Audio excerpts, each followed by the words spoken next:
ताजमहल पर गाइडों की बढ़ती संख्या और आपसी मतभेदों से उत्पन्न हो रही परेशानियों को दूर करने के लिए आगरा कमिश्नरेट पुलिस ने ऑपरेशन आगरा दूत की शुरुआत की है। इसका उद्देश्य न केवल गाइडों की समस्या को सुलझाना है बल्कि पर्यटकों को भी बेहतर अनुभव देना है।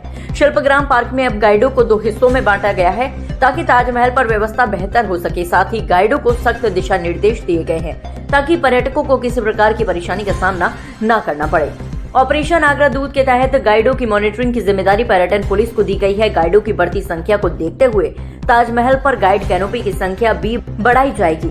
एसीपी ताज सुरक्षा अरीब अहमद के नेतृत्व में इस ऑपरेशन को लागू किया जा रहा है। उन्होंने गाइडों को स्पष्ट निर्देश दिए हैं कि किसी भी प्रकार के आपसी विवाद या पर्यटकों के साथ दुर्व्यवहार पर सख्त कार्रवाई की जाएगी। इस ऑपरेशन के जरिए न केवल गाइडों की समस्याओं का समाधान होगा बल्कि ताजमहल के आसपास किसी भी आपराधिक गतिविधि पर भी लगाम लगाई जा सकेगी। देखिए, आगरा में लगभग 2000 रजिस्टर्ड टूरिस्ट गाइड्स हैं, जिसमें department of tourism, government of India, UP tourism और लोकल लेवल गाइड्स हैं। इसके अलावा कुछ स्टे गाइड्स भी हैं। तो इन सभी गाइडों के लिए बैठने की पर्याप्त व्यवस्था नहीं है। यहाँ पर केवल 4 कैनपीज़ हैं, जिसमें लगभग 200 के आसपास गाइड प्रत्येक कैनपी में आ सकते हैं। इन कैनपीज़ पर किसी भी प्रकार की सेल्फ गवर्निंग की व्यवस्था भी नहीं थी, जिसके कारण इनमें आपसी मतभेद लगे रहते थे और विभिन्न प्रकार की अवैध गतिविधियों में ये संलिप्त रहते थे।